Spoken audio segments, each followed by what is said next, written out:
নমস্কার, স্পেশাল করেসপন্ডেন্সে আমার আজকের প্রতিবেদন নেতাজির অন্তর্ধানের রহস্য ও তার ৩ কমিশন। নেতাজি সুভাষচন্দ্র বসুর নিখোঁজ হওয়া ও তার মৃত্যুর বিষয়টি নিয়ে বহু বছর ধরে রহস্য বিরাজমান। এই রহস্য উদ্ঘাটনের জন্য বিভিন্ন সময় বিভিন্ন কমিশন গঠন করা হয়েছিল এবং সেই কমিশনের রিপোর্টও জমা পড়েছিল সেই সময়কার সরকারের কাছে। সেই সব রিপোর্টের অনেক ফাইলও প্রকাশিত হয়েছে। বহু সাধারণ মানুষ এই সব ফাইলের গল্পকথা শুনে থাকলেও মূল বিষয়বস্তু কিন্তু তাদের অনেকেরই অজানা। নেতাজির মৃত্যুকে ঘিরে রাশিয়া, ব্রিটেন, তাইওয়ান ও জাপান তাদের নিজেদের মতো করে রিপোর্ট তৈরি করেছিল। এই সব দেশগুলোর থেকে রিপোর্টের ফাইল চাওয়া হলেও তার মূল ফাইলগুলোর পাওয়া এখনো পর্যন্ত সম্ভব হয়নি। রাশিয়া ও তাইওয়ান নেতাজির মৃত্যু সম্পর্কিত ফাইলগুলো কিছু সময়ের মধ্যে এক প্রকার ধ্বংস করে ফেলেছিল বলে জানা যায়। নেতাজি সুভাষচন্দ্র বসুর মৃত্যু সংক্রান্ত আসল রহস্য উন্মোচনের জন্য এ যাবৎ ৩টি কমিশন বসানো হলেও তার রিপোর্টে কোনো স্বচ্ছতা এখনো পর্যন্ত উন্মোচন হয়নি। প্রথম যে কমিশনটি বসানো হয়েছিল সেটি হলো শাহনওয়াজ কমিশন, যেটি ১৯৫৬ সালে গঠিত করেন জওহরলাল নেহরুর নেতৃত্বাধীন সরকার। প্রশ্ন হলো, কে এই শাহনওয়াজ? এনার সংক্ষিপ্ত পরিচয় হলো, ইনি নেতাজি সুভাষচন্দ্র বসুর আজাদ হিন্দ ফৌজের একজন সক্রিয় সদস্য ছিলেন। তিনি জীবিত থাকাকালীন তার নেতৃত্বে যে কমিশনটি গঠন করা হয় তারই নাম শাহনওয়াজ কমিটি। তার রিপোর্টে উল্লেখ করা আছে যে নেতাজি ১৯৪৫ সালের ১৮ই আগস্ট তাইহোকু অর্থাৎ বর্তমানে যাকে তাইওয়ান বলে আমরা জানি সেখানেই একটি বিমান দুর্ঘটনায় মারা যান। মৃত্যুর কারণ হিসাবে সেই রিপোর্টে বলা হয় যে তার মৃত্যু ঘটেছিল তীব্র দাহজনিত আঘাতে। শাহনওয়াজ কমিশনের রিপোর্ট তৈরি হয়েছিল জাপান ও তাইওয়ানের সাক্ষ্য ও প্রমাণের ভিত্তিতে। শাহনওয়াজ কমিশনের সেই রিপোর্ট দেখার পর অনেকেই সেই সময় সেটিকে রাজনৈতিক প্রভাবে প্রভাবিত হওয়া একটি রিপোর্ট বলে মনে করেছিল।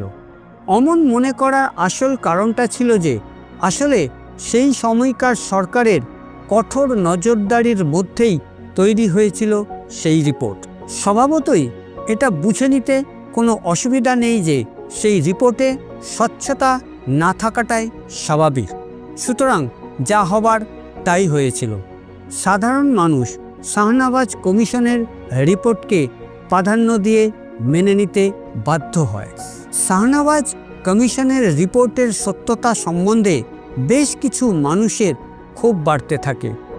এর ১৪ বছর পর অর্থাৎ ১৯৭০ সালে ইন্দিরা গান্ধী প্রধানমন্ত্রী থাকাকালীন তার সরকারের আমলেই খোসলা কমিশন গঠিত হয়। এর নেতৃত্বে ছিলেন তৎকালীন বিচারপতি গি.ডি. খোসলা। শাহনওয়াজ কমিশনের মতোই খোসলা কমিশনও বলেছিল নেতাজি বিমান দুর্ঘটনায় মারা গেছেন। সেই রিপোর্টে এও উল্লেখ করা ছিল যে নেতাজির মৃত্যুর পরে তার মরদেহের শেষকৃত্য করা হয় রেঙ্কোজি মন্দিরে, যেটি টোকিওতে অবস্থিত। নেহরু ও ইন্দিরা সরকারের সময়ে গঠিত এই দুই রিপোর্টের বিশেষ কোনো অসামঞ্জস্যতা ছিল না। দুটি রিপোর্টই পড়ে মনে হতে পারে একটি অপরটির প্রতিলিপি। তবে এই রিপোর্টটি তৈরি করার সময় কিছু নতুন সাক্ষ্য গ্রহণ করা হয়েছিল বলে মনে করা হয়। এই দুইটি কমিশনের রিপোর্টের মধ্যে দিয়ে যখন সমগ্র জাতি মেনে নিয়েছিল নেতাজির মৃত্যুটা আসলে বিমান দুর্ঘটনা জনিত, ঠিক তার ২৯ বছর পর এনডিএ সরকারের আমলে অটল বিহারী বাজপেয়ীর ইচ্ছা অনুসারে ১৯৯৯ সালে মুখার্জি কমিশন গঠন করা হয়। বিচারপতি এম.কে. মুখার্জি ছিলেন এর নেতৃত্বে। প্রায় ৬ বছর চলে তার তদন্ত। সেই সময় বাজপেয়ী সরকারের মনে হয়েছিল বিগত দুইটি রিপোর্টেই অসত্যতা রয়েছে, তাই তিনি মুখার্জি কমিশন গঠন করে নেতাজির মৃত্যুর বিষয়ে তদন্ত শুরু করান। তদন্ত করার সময় মুখার্জি কমিশন জানতে পারে যে বেশ কিছু গুরুত্বপূর্ণ ফাইল বিগত সময়ে নষ্ট করা হয়েছে। সুতরাং মুখার্জি কমিশনের রিপোর্টের সত্যতাকে মেনে নিয়ে কি জানতে ইচ্ছে করে না যে এমনটা কেন হয়েছিল। কমিশনের রিপোর্ট অনুসারে ফাইল নম্বর 12-226-56 PM, যা নেতাজির মৃত্যুর তদন্ত সম্পর্কিত ছিল, এতে গুরুত্বপূর্ণ একটি ফাইল যেটা কিনা 1972 সালে রুটিন প্রক্রিয়ায় ধ্বংস করা হয়েছিল। এখনও অবধি 3টি কমিশনের মিলিত রিপোর্টের সর্বমোট ফাইলের সংখ্যা হলো প্রায় 300। এইসব ফাইলগুলো সরকারের কঠোর নিয়ন্ত্রিত অধীনে থাকাতে সর্বসাধারণের কাছে নেতাজির মৃত্যুর রহস্য আজও অবধি অনেকাংশেই অজানা রয়ে গেছে। প্রধানমন্ত্রী নরেন্দ্র মোদী 2016 সালের 23শে জানুয়ারি নেতাজি সুভাষচন্দ্র বসুর 119তম জন্মবার্ষিকীতে প্রথম দফায় 100টি গোপন ফাইল জনসাধারণের জন্য উন্মুক্ত করেন। এই ফাইলগুলো ভারতের জাতীয় আর্কাইভসে সংরক্ষিত ছিল এবং এগুলো ডিজিটাল ফর্মে প্রকাশও করা হয়েছিল।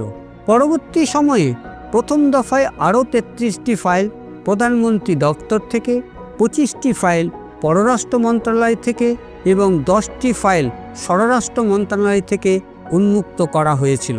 মোদী সরকারের মনে হয়েছিল সেই সব ফাইল উন্মুক্তকরণের মাধ্যমে নেতাজির নিখোঁজ হওয়ার রহস্য নিয়ে জনসাধারণের মধ্যে যে দীর্ঘদিনের অজ্ঞতা ও সন্দেহ ছিল তা কিছুটা হলেও দূর হবে এবং আগামী প্রজন্মের গবেষকদের জন্য নতুন তথ্যের সুযোগ সৃষ্টি হবে।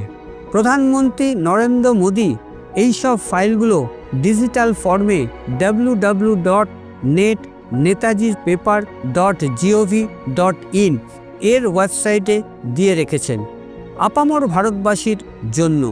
এদিকে আবার 2019 সালে পশ্চিমবঙ্গ সরকার রাজ্য পুলিশের অধীনে থাকা 64টি ফাইল প্রকাশ করে, যার মধ্যে 12,744টি পৃষ্ঠা রয়েছে।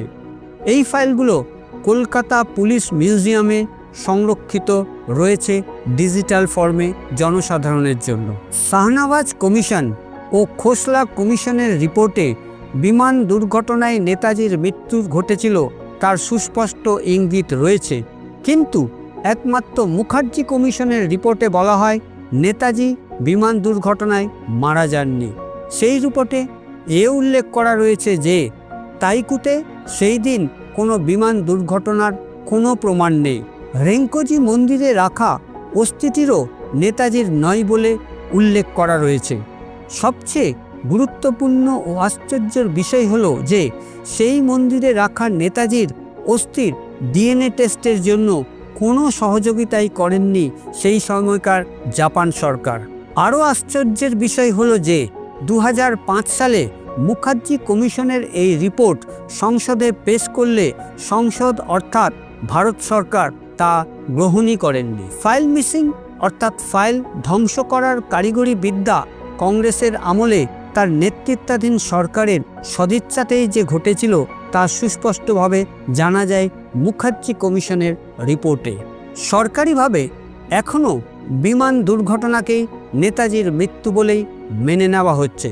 তাহলে এটাও মেনে নিতেই হচ্ছে যে আগামী কোনো প্রজন্মেই নেতাজির মৃত্যুর রহস্যের আসল কারণ সম্বন্ধে কোনোদিনই কোনো কিছু জানতে পারবে না। এবার আসা যাক সম্ভাব্য কারণগুলো ঠিক কী হতে পারে যার কারণে নেতাজির মৃত্যু রহস্য উদ্ঘাটন করা সম্ভব হচ্ছে না। 1 নম্বর, ফাইলে এমন কিছু আছে যাতে করে আন্তর্জাতিক ও কূটনৈতিক সম্পর্কে প্রভাব পড়তে পারে। 2, কোনো বিদেশি সরকার বা সংস্থার কোনো গোপন কার্যকলাপ ফাঁস হয়ে যেতে পারে। 3 নম্বর, কিছু ফাইলে হয়তো ভারতের গোয়েন্দা সংস্থা র বা আইবি বা বিদেশি সংস্থার সঙ্গে যোগাযোগের তথ্য ছিল, যার প্রকাশে জাতীয় নিরাপত্তা বিঘ্নিত হওয়ার আশঙ্কা আছে। 4 নম্বর, বহু মানুষ বিশ্বাস করতেন যে নেতাজি বিমান দুর্ঘটনায় মারা যাননি। ফাইলগুলোতে যদি তার জীবিত থাকার সম্ভাবনার প্রমাণ থাকে তবে ভারতীয় সরকারের বিশ্বাসযোগ্যতায় প্রশ্নবিদ্ধ হবে ও স্বাধীনতার পরবর্তী ইতিহাস ও নেতৃত্বকে নিয়ে বিতর্ক তৈরি হবে। 5 নম্বর, নেতাজির সঙ্গে কংগ্রেসের শীর্ষ নেতৃত্ব বিশেষ করে জওহরলাল নেহরুর সম্পর্ক নিয়ে বিতর্ক রয়েছে। গোপন নজরদারি বা নেতাজির দমনপীড়নের তথ্য ফাইলে থাকলে কংগ্রেস সরকারের ভাবমূর্তি ক্ষতিগ্রস্ত হতো ও স্বাধীনতা সংগ্রামের ইতিহাসের এক বিকল্প বয়ান সামনে আসত। শেষটি হল 2016 সালে প্রকাশিত তথ্য অনুসারে কিছু গুরুত্বপূর্ণ ফাইল 1972 সালে রুটিন কোর্সে ধ্বংস করা হয়। এটি অনেক ইতিহাসবিদদের মতে ছিল একটি ইন্টেনশনাল কভার আপ। এই 6টি সম্ভাব্য কারণ ব্যাখ্যা করার সাথে সাথে যে মূল সারমর্মটি তৈরি হলো তা হলো নেতাজির মৃত্যু সংক্রান্ত ফাইল প্রকাশ না করার আসল কারণ। স্পেশাল করেসপন্ডেন্সে আজ এই পর্যন্ত। আগামী সপ্তাহ এমনই এক বিশ্লেষণ ভিত্তিক প্রতিবেদন নিয়ে হাজির হব। আমি রথীন্দ্রনারায়ণ সেনগুপ্ত। নমস্কার, জয় হিন্দ।